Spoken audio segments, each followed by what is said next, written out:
In this video, we are going to see the Python online compiler using phone.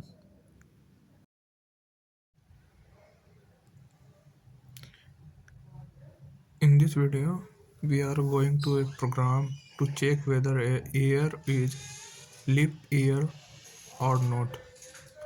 सबसे पहले तो हम लोग ईयर को इनपुट कराएंगे year equals to int input enter the year. इस प्रोग्राम में मैं नेस्टेड इफ का यूज़ कर रहा हूँ और एंड ऑपरेटर का यूज़ कर रहा हूँ। सबसे पहले इफ़ कंडीशन लगाएंगे। इफ़ अगर हमारी ईयर 400 से इक्वली डिवाइड हो जाए और रिमाइंडर में 0 आ जाए और हमारी ईयर 100 से डिवाइड होके रिमाइंडर 0 आए, तो रिमाइंडर के लिए हम लोग मॉड्यूलस फंक्शन का यूज़ करते हैं। और इफ़ कंडीशन से जस्ट बाद इफ़ कंडीशन पूरी होने के बाद हम लोग कोलन लगाएंगे। अगर कोलन नहीं लगाएंगे तो हमारे प्रोग्राम में एरर आएगी। तो अगर ये कंडीशन ट्रू हो तो प्रिंट हो हमारी ईयर इज लीप ईयर।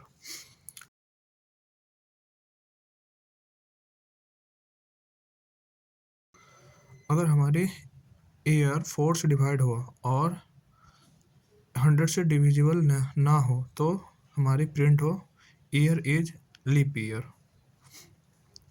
अगर ये दोनों में से कोई कंडीशन ट्रू ना हो तो हम लोग इस कंडीशन में एल्स लगाएंगे।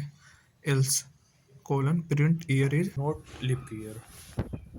इसके बाद स्क्रीन के टॉप राइट कॉर्नर पर क्लिक करेंगे और हमारी प्रोग्राम कंपाइल हो जाएगी। जैसे मैं यहाँ पे ईयर इनपुट करूँगा और प्रेस से एंटर करूँगा तो हमारी रिजल्ट आएगी। फॉर एग्जांपल मैंने यहाँ पे 2002 इनपुट कराया तो हमारी result year is not leap year आई। For more detail check out the description of this video.